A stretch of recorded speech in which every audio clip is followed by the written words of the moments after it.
हमारी सेहत और नींद के दरमियान बड़ा गहरा ताल्लुक है। जो लोग रात को वक्त पर सो जाते हैं वो उन लोगों की निस्बत ज़्यादा अच्छी और पुरसुकून ज़िंदगी गुजारते हैं जो रात को देर से सोते हैं। इसीलिए माहिर सेहत की जानिब से कहा गया कि दिन और रात का इस्तेमाल अक्लमंदी से करना चाहिए। हम सबको इस बात का इल्म है कि रात को अल्लाह ताला ने सोने के लिए बनाया है और दिन को जागने और काम करने के लिए। आज के जदीद दौर में तहकीक से भी ये अमर साबित हो चुका कि इंसानी जिस्म के आज़ार रात के औकात में हालत सुकून में चले जाते हैं और इस दौरान वो जहरीले मादे खारिज करते हैं। इसी सबब से इन औकात में सोना इंसानी सेहत के लिए बहुत ज़रूरी होता है, लेकिन कुछ लोगों को मजबूरी की वजह से नाइट शिफ्ट्स में काम करना पड़ता है। एक ताज़ा तहकीक के मुताबिक रात की शिफ्ट में काम करने वाले अफराद के नींद के औकात में बेकायदगी की वजह से उनमें ज़ियाबतीज़ और मोटापे समेत कई खतरनाक ज़हनी और जिस्मानी बीमारियां शिकार होने का खतरा ज़्यादा होता है। ज़्यादा अरसे के लिए नाइट शिफ्ट में काम करना ज़हनी और जिस्मानी सेहत पर क्या असरात मुरतब कर सकता है और इन असरात से कैसे महफूज रहा जा सकता है, इस पर बात करेंगे। हमारे साथ मौजूद हैं क्लिनिकल साइकोलॉजिस्ट मैरी परवेज। अस्सलाम वालेकुम, कैसे हैं आप? वालेकुम अस्सलाम, मैं बिल्कुल ठीक हूँ। आप कैसी हैं मेरीन? मैं भी बिल्कुल ठीक ठाक हूँ। और बिल्कुल जैसे कि आपको पता है ये नींद की कमी भी वैसे भी बहुत से मसाइल पैदा करता है।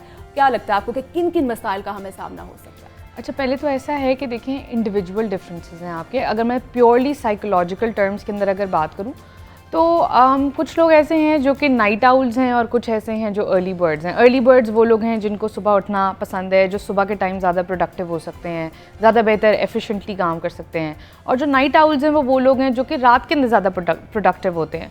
तो हम पहली बात तो ये है कि हमें डिफ्रेंशिएट करना है, अपने आप के अंदर भी आइडेंटिफाई करना है कि क्या मैं नाइट आउल हूँ या क्या मैं एक अर्ली बर्ड हूँ। पहली बात ये होगी। दूसरी चीज़ ये है कि क्योंकि हम शिफ्ट वर्क की बात करें तो शिफ्ट वर्क जो है वो प्राइमरीली दो चीज़ों के अंदर या दो कैटेगरीज़ में हम उसको डिवाइड कर सकते हैं। एक है आपका रैपिड शिफ्ट वर्क जिसके अंदर कॉन्स्टेंटली आपका जो शिफ्ट है वो चेंज हो रहा है। जैसे फॉर एग्जांपल आपने 2 दिन नाइट शिफ्ट किया और 2 दिन डे शिफ्ट किया, फिर 2 दिन आफ्टरनून शिफ्ट किया, जिसके अंदर आपका जो सर्केडियन साइकिल है या जो आपका स्लीप साइकिल है उसको आप डिस्टर्ब कर रहे हैं, डिसरप्ट कर रहे हैं। उसको मौका ही नहीं मिल रहा कि वो कहीं पर जाकर एडजस्ट कर सके और कहीं पर अपना बैलेंस जो है वो रीगेन कर सके। उसके कॉन्ट्ररी हमारे पास होती है जी स्लो रोटेशन वर्क, जिसके अंदर आप कहते हैं कि जी कई हफ्तों तक आपका नाइट शिफ्ट रहा और कई हफ्तों तक आपका फिर उसके बाद जो है वो डे शिफ्ट हो गया। इसके अंदर थोड़ा सा आपको मौका मिल जाता है कि आप अपनी रूटीन को एडजस्टेबल बना सकें, अपनी स्लीप को दोबारा से जो है वो रीगेन कर सकें और उसके अंदर इतनी ज़्यादा डिस्टर्बेंस जो है वो नहीं देखी जाती। आई वाज ग्लैड कि आप कुछ रिसर्चेस जो थे वो मेंशन कर रहे थे और इसी तरीके से कुछ रिसर्च जो मैं भी पढ़ रही थी इसके रिगार्डिंग वो ये लाजमी हमें शो करती है कि फ़र्स्ट ऑफ़ ऑल कि बहुत ज़्यादा आपके फ़िज़िकल और साइकोलॉजिकल प्रॉब्लम्स होते हैं शिफ्ट वर्क की वजह से। ना सिर्फ स्लीप बल्कि स्लीप की वजह से जो कॉन्सिक्वेंस है वो ये है कि आप स्ट्रेस को बेहतर मैनेज नहीं कर पाते, आप लेथार्जिक फ़ील कर रहे हैं, आपकी रूटीन जो है वो पूरी डिस्टर्ब होती है जिसकी वजह से आप प्रॉपर न्यूट्रिशनल इंटेक भी नहीं कर पाते। जब आपकी नींद पूरी नहीं होती शायद आपका ज़्यादा खाने का दिल भी नहीं चाहता या कुछ लोग बिल्कुल बिंज ईटिंग करना शुरू कर देते हैं।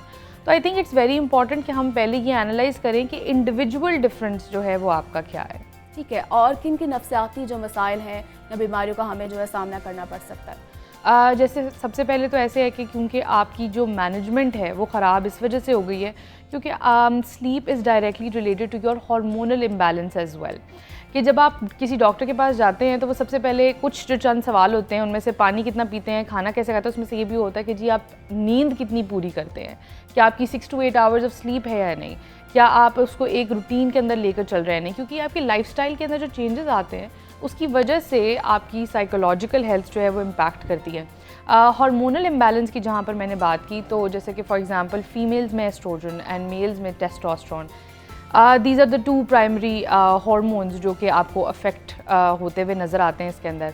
उसके अलावा आपका जो न्यूरोकेमिकल रिएक्शंस आपके ब्रेन के अंदर हैं जो कि ब्रेन हार्मोन्स आप जिनको कह सकते हैं, उनका जो इम्बैलेंस है, फॉर एग्जांपल डोपामीन जो है वो आपका हैप्पी हार्मोन है, सेरोटोनिन आपका जो है वो मूड स्टेबलाइज़र है। ये कुछ ऐसे आपके हार्मोन्स या ऐसे न्यूरोकेमिकल्स हैं जब आप इनको इम्बैलेंस करते हैं तो आई एम नॉट एग्जैजरेटिंग लेकिन वाकई में आप एंजाइटी और डिप्रेशन और इस तरह की बहुत से साइकोलॉजिकल प्रॉब्लम्स जो है वो उसके अंदर जो है वो आप इन्वॉल्व हो सकते हैं। एंड अच्छा, हम एंजाइटी और डिप्रेशन को ना हम, क्योंकि वो इतनी कॉमन टर्म्स होगी कि हम लोग ऐसे ही रोज़मर्रा के अंदर यूज़ करते हैं, लेकिन अगर बिल्कुल इसको आप माइनर लेवल के ऊपर लेकर आ जाएं, जो लोग मुसलसल जो है नाइट शिफ्ट कर रहे होते हैं, तो क्या लगता है कि कितना टाइम जो है वो रिक्वायर होना चाहिए कि आसानी से आप कर सकते हैं नाइट शिफ्ट, और देन उसके बाद जो है फिर थोड़ी सी रोटेशन होनी चाहिए? मुझे लगता है कि देखें, आपको अपने आप को मॉनिटर करना आना चाहिए। अगर आपको लग रहा है कि आपका मूड जो है वो स्टेबल नहीं रह पा रहा, आपको अगर लगता है कि आप उतना फंक्शनल नहीं है जितने आप नॉर्मल ज़िंदगी के अंदर रह रहे थे उस टाइम पर, तो उसकी ये इंडिकेशन होगी कि ये this is not for you. और अब अगर आप इंडिकेट कर पा रहे हैं, आइडेंटिफाई कर पा रहे हैं कि ये शिफ्ट वर्क आपके लिए नहीं है, तो बेहतर ये है कि आप उसको चेंज करने की कोशिश। अगर हम ये कहें कि शिफ्ट वर्क आप जॉब कर रहे हैं, वो आपके ऊपर लाजिम है काइंड ऑफ, तो maybe you need to rethink कि क्या ये जॉब आपके लिए कंसिडरेबल भी है या नहीं। अगर इसके पास कोई ऑप्शन ना हो, अगर ऑप्शन नहीं है तो फिर ऑब्वियसली अब आपको रीएडजस्ट करना पड़ेगा उसके साथ। लेकिन वही बात है कि एम्प्लॉयर्स को, ऑर्गेनाइजेशंस को भी ये कोशिश करनी चाहिए कि वो लोगों को इतनी बुरी हेल्थ कंडीशंस के अंदर ना डालें, क्योंकि इसकी वजह से आपके डाइजेस्टिव इश्यूज़, आपका डायबिटीज़ से लेकर लोगों की, so research shows that even when somebody is trying to get pregnant, तो प्रेगनेंसी के अंदर अगर कोई शिफ्ट वर्क कर रहा है तो वो कितना ज़्यादा उसको अफेक्ट कर सकता है। मिसकैरेजेस हो जाते हैं, उसके अलावा कैंसर, उसके अलावा डायबिटीज़ का one of the reasons is stress as well. और स्ट्रेस का मैंने जैसे बताया कि one of the reasons is कि आपकी अगर स्लीप पूरी नहीं है, तो आप अपना मूड, अपनी इरिटेशन, आपकी नींद आज पूरी ना हो तो आप ना सिर्फ काम में बेहतर होंगे, बल्कि आपके जो मेरे साथ बिहेवियर है भी काफ़ी ज़्यादा मुतासर होती है। ऑब्वियसली तो आपका जो बातचीत है, आपका इंटरपर्सनल रिलेशनशिप लोगों के साथ, वो अफेक्ट हो रहा होता है।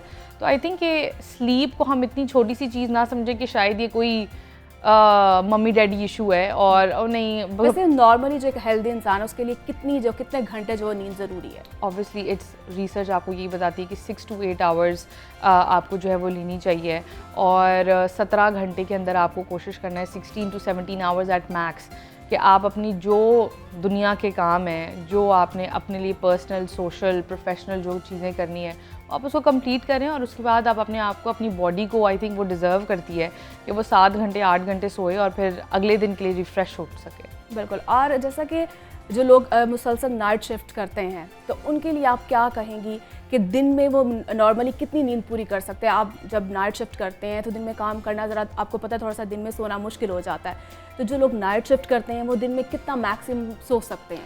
आई थिंक ये मैक्सिमम तो वही बात है कि 6 to 8 आवर्स तो सोना ही चाहिए, लेकिन उनको कोशिश, ऑब्वियसली उनके लिए मुश्किल ये हो जाता है कि ऐसी स्लीप जो कि डिस्टर्प्टेड ना हो, क्योंकि दिन में आसपास आपके पास शोर भी है। अगर घर में वो बेचारे अकेले काम नाइट शिफ्ट वो कर रहे हैं, तो बाकी सब लोग तो जाग गए हैं, उनकी तो ज़िंदगी शुरू हो गई है सुबह। तो आई थिंक ये नॉन डिस्टर्प्टिव स्लीप बहुत ज़रूरी है। बार बार दरमियान में ब्रेक्स ना लें, बार बार उठे नहीं।